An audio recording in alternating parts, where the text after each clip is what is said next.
चक्रवर्ती महावीर स्वामी भारत की आध्यात्मिक भूमि पर अवतरित होने वाले एक अमूल्य दैवीय रत्न थे, जिन्होंने अहिंसा के माध्यम से संपूर्ण विश्व पर विजय प्राप्त की थी। जैन धर्म के अनुसार वे हमारे काल के 24 तीर्थंकरों में अंतिम तीर्थंकर भी थे। ऐतिहासिक रूप से उनका काल 6ठी शताब्दी BCE में निर्धारित किया गया है। इस काल में भारत के अनगिनत विद्वान शाश्वत सत्य की खोज में संलग्न थे। वर्धमान महावीर के जीवन की कथा आमतौर पर पंच कल्याणक के संदर्भ में सुनाई जाती है। जैन धर्म के 2 प्रमुख मतों दिगंबर और श्वेतांबर की मान्यताओं के अनुसार पारंपरिक रूप से उनकी जीवनी के 2 संस्करण प्रचलित हैं। श्वेतांबर मत के अनुसार सर्वप्रथम एक धर्मपरायण ब्राह्मण स्त्री देवानंदा ने महावीर को गर्भ में धारण किया था। उस समय उन्होंने 14 अद्भुत स्वप्न देखे थे। किन्हीं कारणों से शक्र यानी इंद्र ने अपने सेनापति को आदेश दिया कि वे गर्भ परिवर्तन कर महावीर के भ्रूण को इक्ष्वाकु वंश के क्षत्रिय राजा सिद्धार्थ की पत्नी त्रिशला के गर्भ में स्थापित कर दें। जब वर्धमान के भ्रूण को त्रिशला ने धारण किया, उन्होंने भी वही 14 अद्भुत स्वप्न देखे जो देवानंदा ने देखे थे।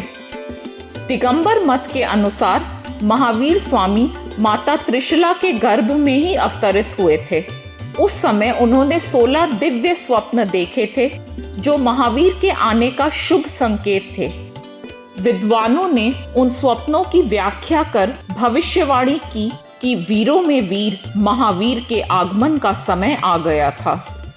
वर्धमान महावीर का जन्म वैशाली गणतंत्र में चैत्र शुक्ल त्रयोदशी को हुआ था। कहा जाता है कि असंख्य देवी देवताओं ने तीर्थंकर के आगमन का उत्सव धूमधाम से मनाया और शक्र आदि दैवीय शक्तियों ने उनके अलौकिक जन्म अभिषेक में भाग लिया था।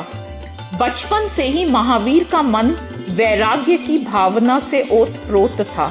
अपनी समस्त भौतिक संपत्ति दान कर 1 वर्ष से अधिक समय तक उन्होंने संन्यास लेने की तैयारी की। तदअनंतर 30 वर्ष की आयु में मार्गशीर्ष कृष्ण दशमी को महावीर स्वामी ने चंद्रप्रभा नामक एक दिव्य पालकी में बैठकर तपोवन के लिए प्रस्थान किया। अपने राजसी वस्त्र आभूषण त्याग कर अपने केश को 5 मुट्ठी में तोड़कर वे निर्ग्रंथ हो गए। दीक्षा लेने के बाद वर्धमान महावीर ने अगले 12 वर्षों तक कठोर तपस्या की।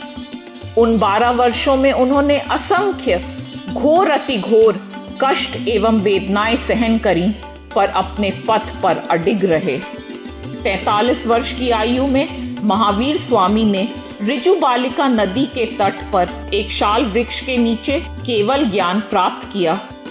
तत्पश्चात इंद्र आदि देवताओं द्वारा निर्मित दिव्य एवं सुसज्जित संवसरण में देवों, मनुष्यों और पशुओं सहित सभी प्राणियों को उन्होंने अपना प्रथम उपदेश दिया।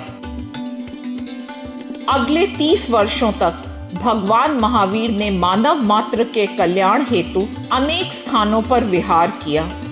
उनके द्वारा प्रतिपादित रत्नत्रय सम्यक दर्शन, सम्यक ज्ञान एवं सम्यक चरित्र या आचरण के योग से ही हम मोक्ष के मार्ग की ओर अग्रसर होते हैं। भगवान महावीर 72 वर्ष की आयु में कार्तिक कृष्ण अमावस्या को बिहार के पावापुरी में कर्म चक्र के बंधनों से मुक्त हो गए और उन्होंने मोक्ष प्राप्त किया। जैन मतानुसार उनकी सिद्ध आत्मा ब्रह्मांड के शीर्षस्थ स्थान सिद्ध शिला के परे विराजमान है। उनके द्वारा प्रतिपादित चिरकालीन सिद्धांत, अहिंसा का उनका दिव्य संदेश और उनकी सर्वत्र व्याप्त आध्यात्मिक ज्योति अनंत काल तक इस विश्व को प्रकाशमान करती रहेगी।